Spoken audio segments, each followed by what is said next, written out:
You're listening to and such a short amount of time to do it in. We were really a Mamamia podcast. Ollie and Zoe's relationship began like a romantic comedy. Zoe was an extrovert, the life of the party, and Ollie, well, he was quieter. He was a bit shy, more introverted. But they were infatuated with each other and they fell in love, hard and fast. It was head over heels and probably the strongest I've felt for any person. And then one day, a little while after they got engaged, they decided to go on a date. Not like a date night. Ollie and Zoe decided they were going to date other people. Together. Everyone in our circle, there was hardly any exception. Everyone was, you guys are idiots. What are you doing? This will be the downfall of your relationship. From Mamamia, I'm Mia Friedman, and you're listening to No Filter, an interview podcast with people who tell their stories very candidly and aren't afraid to be vulnerable. Ollie Lucks is a documentary maker, and in 2015, he and his new fiancee Zoe decided that they wanted to try something different in their relationship.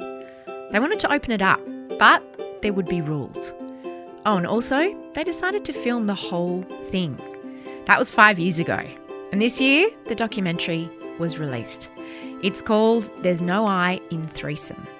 And after watching it on a rainy afternoon a few weeks ago, I reached out immediately to Ollie before the documentary was even finished to ask if he'd come on the show. Man, this is interesting. Here is our chat. Ollie, how did you and Zoe meet? So Zoe and I met at a party at a friend's house. It was a costume party. She wore a traditional Japanese outfit and I wore a traditional Indian outfit. And we just talked for ages. And then afterwards, I reached out to her asking if I could make a short documentary about her and her art in a roundabout way to get to know her better, because obviously I was intrigued by her and interested in her. It's quite a good line. I'd like to make a film about you. Yeah, it appeals to their ego. Yeah. Who wouldn't be stoked? It was a great way. So we had a conversation similar to what we're having now. And through that, we got to know each other better and had some time apart. And in that time, I dove into her art a bit more and fell in love with her brain and wanted to be with her. How old were you both when you started dating? 29. And had you had sort of similar pasts? You know, that stage in a relationship where you sort of talk about, how many relationships have you had? How many people have you slept with? Did you have similar paths? I think they were quite different. She is someone that's super extroverted and the life of the party. I kind of wish sometimes I was that, but I'm naturally a lot more introverted. So in that sense, she, I guess, had more encounters. I mean, I had, it's not as if I didn't hook up, but I find it harder to come out of my shell. And Tinder wasn't around yet, so it's a bit more difficult. Did it get serious quite quickly between the two of you? Yeah, super quick. Using the L word, I think, in the second week. And it was head over heels and probably the strongest I've felt for any person I've ever, before and after. Yeah. There's usually a time in any relationship, well, at different times, but when you talk about whether you're going to be exclusive, when you have sort of the talk, when did that come up for you guys? Well, I guess we assumed we were exclusive until the first time that we brought up that we might be interested in some other things. So that was probably about a year and 3 months into the relationship. So monogamy was sort of assumed by both of you? Yeah. We never brought up anything about open relationships until at least a year into the relationship. Yeah. How do you sort of slip that into a conversation, the whole idea of maybe we should sleep with other people? I don't actually know how it started. I mean, it helped that I am bisexual and she was curious as well. And so I guess we were quite open about seeing someone of the same sex and being intrigued and finding it interesting how we would have quite a different taste in men, for example, or in women. I think that was probably what opened the door. I don't remember the initial conversation, but I remember that we then had, both being quite analytical people in a way and wanting to do it right, not knowing anyone in our circles that did it. We wanted to make sure that we protected what we had. And so, we set out to do this thing, but do it properly. And we wrote a monogamish manifesto where we put in rules to mainly keep the relationship safe, but also inform others about what we're doing. So it was ethical, STD checks, mental health, all of those things. I have a lot of questions about what you've just said. Yeah, so it was a lot. It's very interesting. So you were on the same page with the idea of having an open relationship, because I guess the risk is if one person brings it up and the other person says, no way. But you both were on the same page. Yeah. You mentioned that you were bisexual. Had you had relationships with men before, or you were just curious? I guess I was curious since I started going to university about when I was 20, 21, but didn't act on it until we opened up our relationship. Yeah. So it was part of the excitement that followed. So you hadn't slept with men. Had she slept with other women? No, she had not. Okay, so you both sort of had that in common as well. You both wanted to open up your relationship. The monogamish manifesto sounds fascinating. You mentioned STG checks. What else was in the manifesto? So there was a vetting process, meaning that so Tinder had just come around. It was the starting days of Tinder. There weren't any alternatives for non-monogamous people. So that was our main tool. And as you may or may not know, Tinder is it can be seen as a game almost. It's this gamification. And so swipe left, swipe right. Yeah. Exactly. We would swipe and show the other. We each would be on our phone and then show the other someone that we were interested in, and then have a conversation about what we thought of their profile, their photos, their text, and whether we thought it was a good fit. Yeah, and then we would go on dates, either by ourselves or both of us together. Together with one person? Together with one person, yeah. Where were you living at this time? Yeah, so part of it was that we both met in Dunedin in New Zealand, but we became long distance just around the time we started this, actually. When we started it, I was in the middle of nowhere on the North Island, a small place called Te Awamutu. It's near Hamilton. I don't actually know how many people live there, but just to give an idea of the town, the billboards in the town advertise udder suction cup technology. For udders, for cows. For udders, for cows. So it was farming town. And she had just moved to Australia. So we met in New Zealand, but she moved to Australia to further her career. Because she was an actress. She wasn't actually an actress. She works in the arts, but she's not an actress. Okay, she's an artist. So in the manifesto, did you originally have rules about, you could only sleep with other men, she could only sleep with other women? Is that how it started? Yeah, so it started just like that, specifying STD checks before and after an encounter. I think we were quite specific about the number of days or even weeks that we would have. So we'd decide on someone, and then there was a latency period of a week, say, where the other person could change their mind, just so we wouldn't rush into things.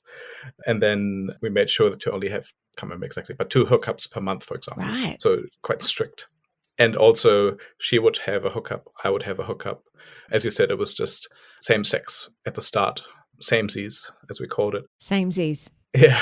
What did you tell your samesies about what you were doing? We told them that we were in a loving, committed, long-term, long-distance relationship and wanted to try something else and have a bit of fun. Some people were up for it. Others, a few people were offended by it and sort of just, unmatched you straight away. But most people seemed interested, and some of those people that were interested actually wanted to go on a date with us. So you started by going on the dates together? Yeah, which was great. I'm not sure if you've ever done it, but, dating, you're quite nervous going on dates. Yes, I've dated, but I haven't gone on a date with my husband. Right. It's great. What's great about it? Well, you're there with your best friend and you're just a lot less nervous because there's 2 of you, one of them. Safety in numbers. Safety in numbers, yeah. And just sharing the experience and having something to talk about afterwards. And what was the vibe like on the date? So you'd meet for a drink, and then would you sort of take me through an example of a date that you might have gone on with a guy when Zoe came with you? One example comes to mind. We went to a bar, met the person. He was actually gay, but curious about women. And so, small talk, a few drinks, different bar, dancing. Again, Zoe being the life of the party, sort of just swept you up, and there'd be dancing. I would sometimes join. And then it just came down to, should we go to our place? And well, in that case, he didn't. He didn't partially because I think he had a cold or something coming up. But other times they would. And then the night started, really. So at first it would be a threesome situation, not a one-on-one date. Yes, correct.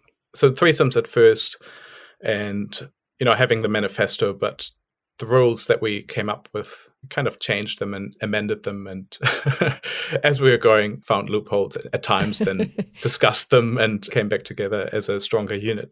But yeah, it started as the two of us with one other, and then eventually one-on-ones would be allowed. Did people caution you against it, like friends?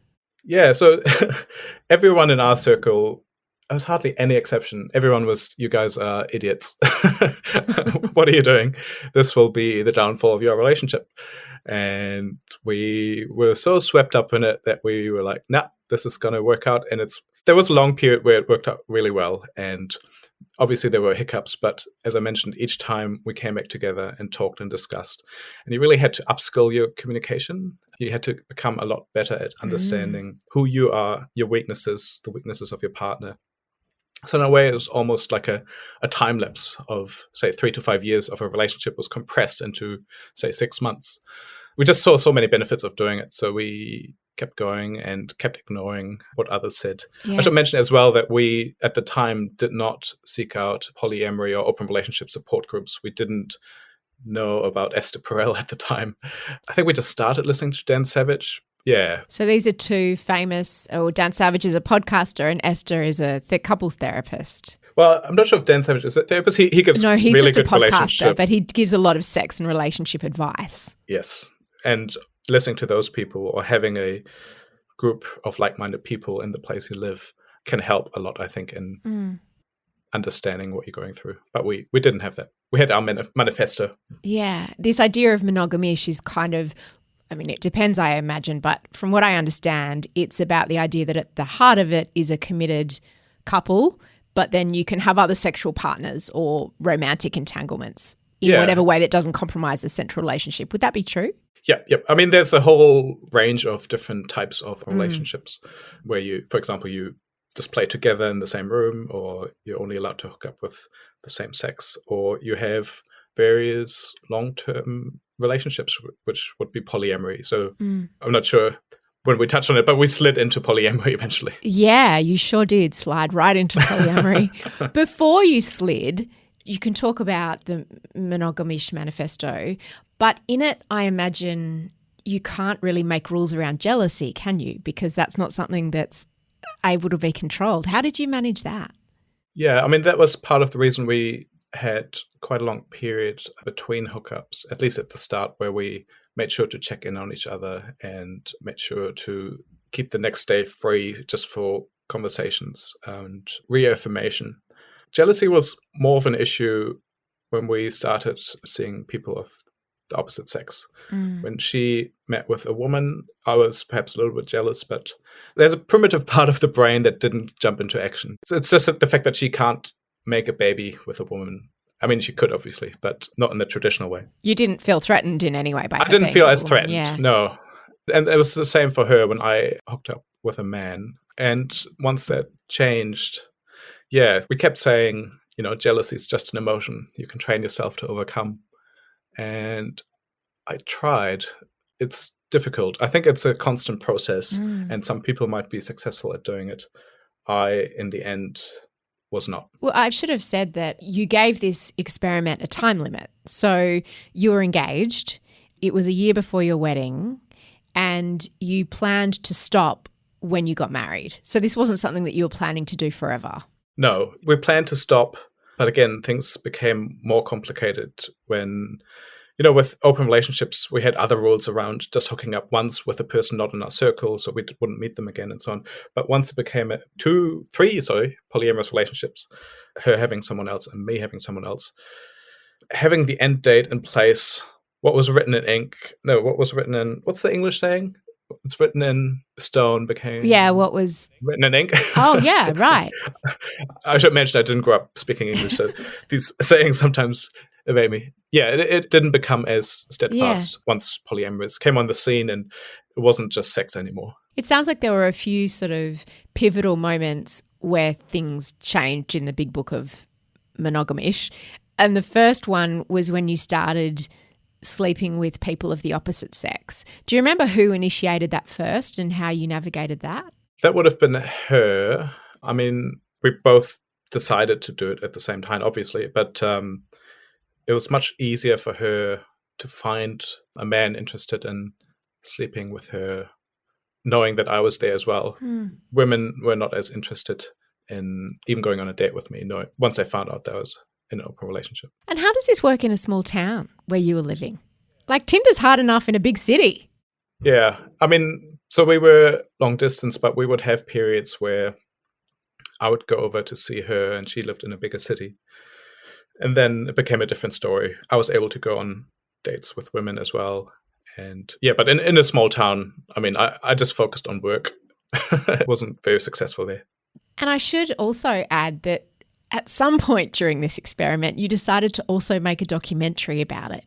Why did you want to do that? I mean, obviously you're a filmmaker. So why did you want to turn the lens on something that you were doing? Did it give you a feeling of having more control? No, I don't think it was control. I mean, that became an issue later on, the control aspect. But at the start, it was really a shared project. As I said, we didn't really know anyone in our circle that was doing what we were doing. I have to mention this was back in 2014, 15 when we started. Since then, there's been a lot of films and media, obviously, around the topic. But at the time, we were just so excited and enthralled and invigorated by doing all of this, seeing only the positives that we wanted to share with the world, how you might be able to do a non-monogamous relationship, because we didn't see much media at the time that showed you how that might be possible. And that combined with a friend of my ex who was a bit older than us and had just opened up her relationship and almost mourned the time. So I should mention she was in a marriage and they both decided to open up their relationship in their 40s, late 40s, I think. And she never asked her husband because she thought that her husband would definitely say no and be offended, but her husband was actually fine with it. So she had this beautiful, fulfilling life. She could do all these things she fantasized about, and then mourned that she didn't make more of her body when she was younger. And in a way, I think that was in part our target audience, people like that, to start conversations around people who have perhaps a wish to open up their relationship and give them a tool to do so. What's it like watching the woman you love having sex with someone else? Yeah, I mean, that can be great. There's definitely a difference between sex and making love. And the sex part was fulfilling and invigorating. And, you know, it spiced up our relationship for sure. But later, yeah, I mean, not wanting to sound too dramatic, but I saw things, again, the difference between sex and making love is important, that I wish I hadn't seen, and that stuck with me long past the relationship. Do you mean sex things? No, I actually mean making love. So once we had polyamorous relationships, so she found someone else and we had a few threesomes in that sort of setting, configuration, and seeing them engage with each other. Yeah, that was tricky. Let's talk about Tom and Siobhan.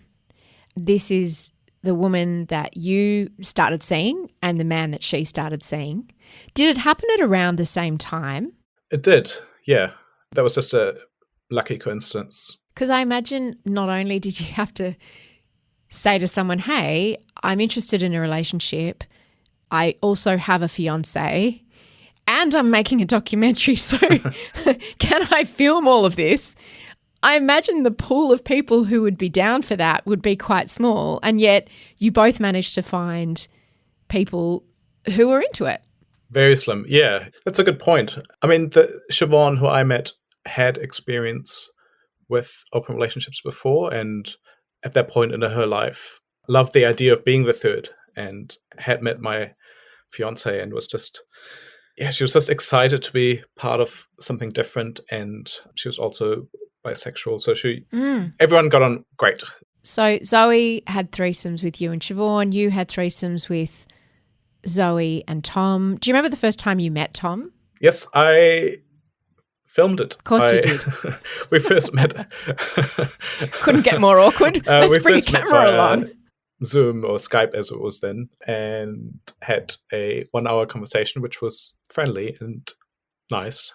And then I think we met a month later in person. Yeah, that was tricky. It was really hard because a lot happened in that month and they fell for each other quite quickly. So again, the primitive part of the brain calling out danger, danger. And it was hard to be open and friendly towards him and he towards me. I think we both did our best and tried, but in the end, I think we somehow sensed we were in competition with each other because he hadn't been in an open relationship or polyamorous relationship before this, but he was so swept up by my ex that he tried it for her. Was he also bisexual? He was very much straight. So you were the first guy that he'd had that situation with? Yeah. I mean, not to go into too many graphic details, but you can. Oh, just for their sake, I probably true. wouldn't. But there was a bit of kissing, but there wasn't any full-on sexual interaction between the two of us. We were both focused on Zoe. It's interesting in the scenes in the documentary, you and he did feel a lot more standoffish, whereas Zoe with Siobhan felt a lot more natural and less boundaries and barriers, I suppose. Would that be how it was? Yeah, definitely. I think in part it's down to the characters. You know, Siobhan just being the kindest, most giving, warm person you can imagine. And Tom, it was all new to him and strange. And perhaps in part because we're guys. I don't know. I mean, I can just speak for myself because I'm a guy, but very different dynamics, that's for sure. Ollie, when did you feel like you were losing control of the situation? Do you remember? Yeah, so I was working full-time as well and started making a different film, not the one about our non-monogamous relationship, and had a girlfriend and a fiancé that was long distance. That became quite a lot. I think 2 months into the polyamorous, or maybe even just a month. The last 3 months of the relationship unfolded pretty quickly and things happened quite rapidly. So it was probably, I'd say, a month into going polyamorous. Did you consider asking her to break up with him? Yeah, so that was a tricky thing because I'm a filmmaker, as we mentioned, and that's quite a strong part of me. So I knew it was tricky for myself and my well-being, what was happening, but I also knew it was great drama, what I was capturing. I described it as stabbing myself on the heart and pointing the camera at what I was seeing. So I didn't act in my best interest, and I think I even pushed away certain discussions around how hard it was for me and whether we should continue this because it made for a great film. And that's pretty sad to admit that, but that's where my head was at the time. How did you think it was going to end? How did you hope it was going to end? I was just so busy with life and work that I didn't really look too much ahead and didn't think about that. I just saw the wedding as sort of the finish line, but I didn't go through details as to what might happen along the way. And it was interesting because I had the luxury of the footage of this last 6 months of our relationship. I was able to then rewatch what unfolded and how it unfolded. And it was so obvious that it was a car crash waiting to happen. But at the time, living it, the breakup took me by surprise. But in retrospect, it was quite clear that it was coming. The wedding invitations had been printed. Just that week, yeah. Zoe had a dress. What happened? Yeah, she was with me and had just left to go back to Australia. And, you know, when you have that pit in your stomach, you know, something bad's about to happen. There's just those small little red flags that you wouldn't even be able to point out, but you just sense that something's wrong. And I had that the whole day and biked home after work. And yeah, and then we had a Skype call and I thought that she was going to ask me to stop filming everything and that the film should die and we need to refocus on our relationship. Because we had a long chat just before she left to go back to Australia that's when I actually opened up and how difficult it was for her, for myself. And she went back to Australia planning to break up with him. She broke up with him, but then there were a few days without communication and then a text saying we should talk. It's never good, that text. No. So it was a Skype call and it was painful and shit, but those things always are. I'm sorry. It was really hard to watch. Yes. Yeah, we should mention it. Yeah. We should mention I filmed it. Of course you did. And then the stupidly, showing how little experience I have in these things, I thought, well, okay, so now he can just be with Siobhan, right? Yeah. But it didn't sort of work like that. What happened next? I guess the connection I had with Siobhan was definitely different from the connection that my ex had with Tom, where they were just head over heels in love. And Siobhan and I got on really well, and we were close and happy, but perhaps it was more of a friendship. It was interesting, the footage, watching it back. Every time I was with her, I was actually still talking about my fiance. Yeah, and you Tom, were. Poor She's very Siobhan, she put up patient. I know, she was so patient. So you broke up with Siobhan as well? I think that was a mutual thing. I just couldn't really. It was a big deal for me. You were a lost, mess. I was a mess. I lost because I thought I lost the film as well, and I lost my future wife, the future itself, the prospects, and her family, which was like my family because I didn't have any family, or don't have any family in New Zealand. So it was a big deal, and I just needed to be by myself, really, and just went for a long walk and tried to put myself back together. I'm Mia Friedman, and you're listening to my chat with Ollie Lucks, the man behind There's No I in Threesome. Okay, I'm jumping in for a sec to tell you this. There is a big twist in this doco, and if you don't want me to spoil it for you, you should pause right now and go and watch it. It's on Binge.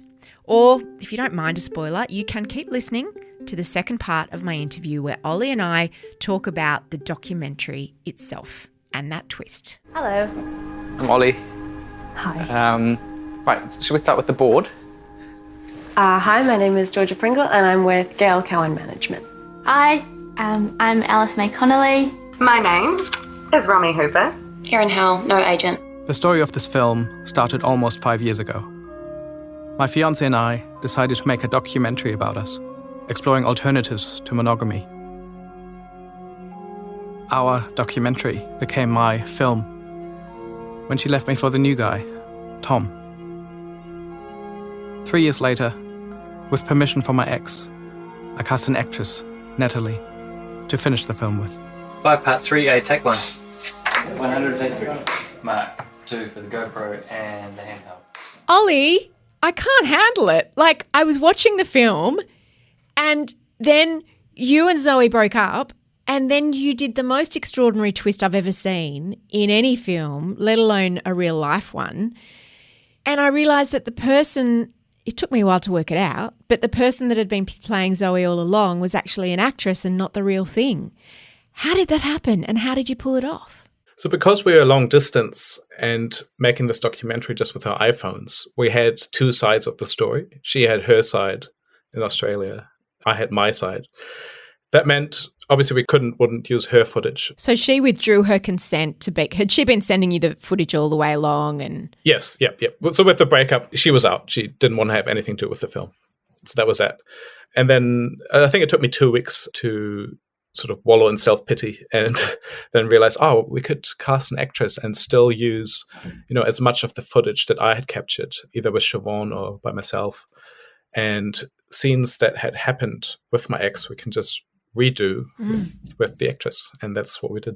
how did you cast someone so perfect? I mean, to me, it's so funny. I was watching the whole thing going, I can't wait to interview Zoe. I'm going to interview Zoe. And then I was like, no, I'm not. How did you cast such a fantastic actress, and then how did you do it? Because you're not an actor. I mean, you're obviously amazing, but that's not your jam. I'm not an actor at all. Yeah, we should clarify. I'm terrible at acting. I can play myself, as it turns out, but no, I'm not an actor. Good method acting. Yeah, great method acting. So we sent a casting call out, I think New Zealand, Australia, and asked actresses to record themselves on a phone breaking up with me. Yeah. And then we got 23 tapes of women I'd never met breaking up with me. Watching that back to back was interesting. We were like, which one made me saddest? Yeah. Where did I feel something? So I just went by that. And we had a short list of 5, which was then reduced to 2. I think with the last 5, we had actual auditions in person, because then it was not just about them, but also about the chemistry between her and me. And as we mentioned, I'm not an actor. With Natalie's background, Natalie, who plays Zoe, has a background in improvisational theatre and comedy. So she was great at, thinking on the spot and passing me the ball. And we just came up with great, funny moments in the casting audition. And afterwards, she sent me a long email saying how she's the only person in New Zealand that can play this part. And she was right. She was perfect. How did you feel having to reenact it all? I thought it would be harder than it actually was. So after the breakup, I tried to stay. This is so stupid saying it aloud, but I tried to stay in the pain of the breakup. And whenever I had moved on too much from it and was healthy again, I got really freaked out because I still had to play this part in the reenactment. And that, with funding and pushbacks and reapplying and so on, it took 3 years. It took 3 years before we reshot the scenes that we couldn't use anymore. And then in the end, doing it with Natalie, again, her being so awesome, it was really easy doing the scenes because I was filming it, I was directing it, Natalie and I had co-wrote it. So there were a lot of hats I had to wear, and I was most freaked out about the acting hat. But in the end, that was actually the easiest part because they were all scenes that happened. So I could just tap back into the experience and how I felt in the moment. That must have been a bit of a head cluster, though, having to do that. Did you sort of fall in love with Natalie? Because I kind of wanted you to. Yeah, it's funny because, Natalie also became the co-writer. So we watched the original footage together and wrote the scriptment, as we call it, which is sort of a mix between a treatment and a script. And in that time where we worked quite closely together, I think there was a period where I was quite attracted to her, but she always had a partner who's very strong and tall and imposing and successful and scary. So I think I'd never let myself get too carried away in that sense. And funny enough, her and I actually wrote it into the scriptment that, I would get feelings for her and that would become a problem. So we planned to have this whole section after the reveal in the film where Natalie as herself. That's so meta. I know, yeah. It became a bit too wanky and meta, and so we didn't actually end up using it in the film, but we did shoot parts where we go down that storyline, but we didn't need it. I want to know what's happened to your romantic life since the breakup with Zoe, or whatever her name was. Yeah. It's been tricky. I've tried dating. I mean, there were long stretches where I didn't even try, and I was so focused and invested in the film and making it and having it as something good that came out of this whole clusterfuck that I didn't date for long periods. And when I tried, my head wasn't there. My head was still in the last relationship. As I mentioned before, I was preventing myself from moving on too much. It wasn't really fair to the people I was dating, and so it never lasted more than 2 weeks. Yeah, since the film finished, it feels like a weight is slowly being lifted, and I can walk a bit straighter and taller. And I started dating again, and it's going better. It's going good. Is she still with Tom? They're married, yeah. They got married, I think, a year after the breakup, if not less. That's got a sting. Yeah. I should also mention, while she wasn't initially happy about me still wanting to make the film, there were a lot of conversations that we had about why I still wanted to make it and what it would be like. And so she agreed to me making it. So otherwise I wouldn't have finished it. And then there was a period of silence again, but we finished the film and she watched it and actually really enjoyed it. Oh, wow. And then decided to be part of it again just by being in it a little bit. I should mention as well, it was hard for her, obviously, of course. There's a lot of hardship when you break up with someone. There's that's no not goodies easy and either. baddies in this. There's no villains and heroes. It's just a really difficult thing that happened. Yeah, but it was interesting that we each were the last person we wanted to talk to in a way. Yeah. But we still had that film between us, so we had to keep talking. And I think that was good. I think we worked through a lot and grew a lot through that process.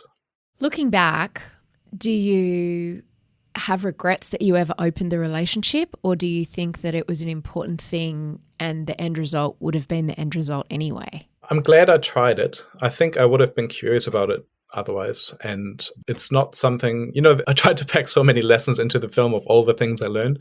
We cut a lot of them out because in the end, these kind of things, you just have to try. I think you learn a lot by doing it. And no matter how many times I would say to a certain person, don't try it, they would still try it. And either it works for them or it doesn't. It didn't work for me. And I think the relationship I had with Zoe wouldn't have worked long term. But we would have gotten married if not for this experiment. And we would have had probably 5 to 10 good years and then broken up. So in a way, again, it was a bit of a time lapse where it all happened a lot quicker and we worked through a lot of ups and downs a lot faster. I thought you were going to say 5 to 10 children you would have had. Right. I was like, that's a lot of children. No. yeah, so I'm glad I did it. And I'm glad I learned all these things about myself, again, being able to rewatch the footage and seeing how memory works and how memory is tainted by emotion. I learned all these lessons after the breakup about myself and my shit, the things I did that weren't right.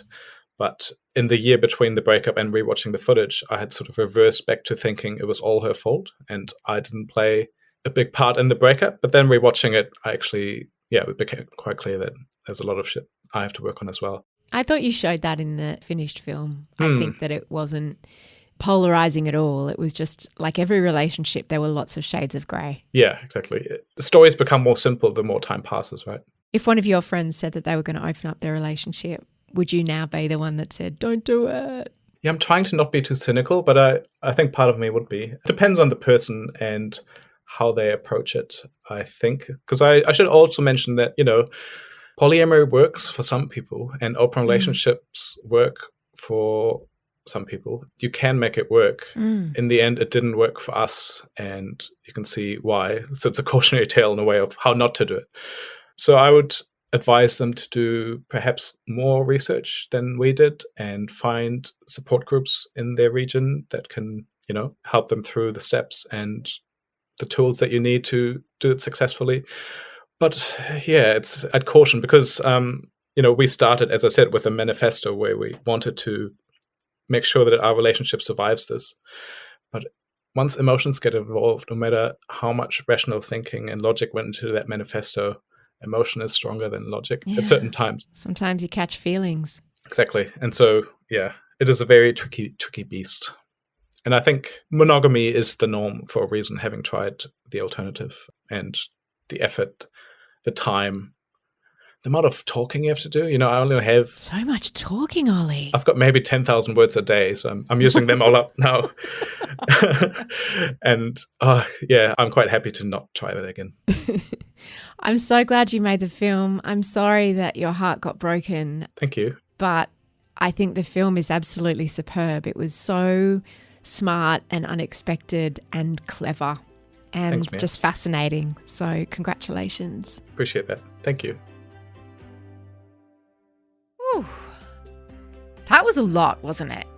I hope you enjoyed that. It was so funny watching the documentary.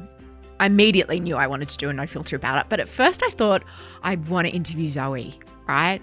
I was like so excited to interview her. And then the twist came. And then I realized, oh my God, I can't interview Zoe.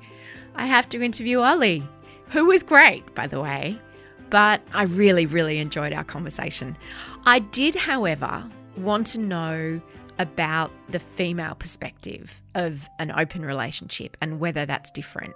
So coming up, we are going to talk to a woman who has also decided to open up her relationship. And she has a very different take on it. And I don't want to spoil that interview for you. It's with a woman called Nadia. But the way she's managing it and her story is very, very different to that of Ollie and Zoe. So that is coming up on a future episode of No Filter.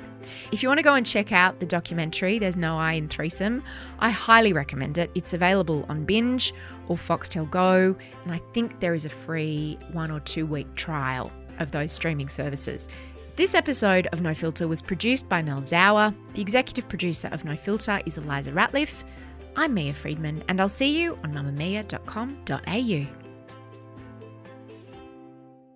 Mamamia has launched a brand new podcast that will help you get on top of your money. It's called What the Finance, and it is hosted by 2 really interesting women, financial expert and author Melissa Brown, and actress and financial novice Pallavi Sharda. Nervous, clueless, awkward, unsure, terrified, uncomfortable. Are these some of the words that come to mind when you think about the conversation around money? Embarrassed, tense, weird, confronting. What you need are 2 friends taking you through everything you need to know about getting on top of your finances.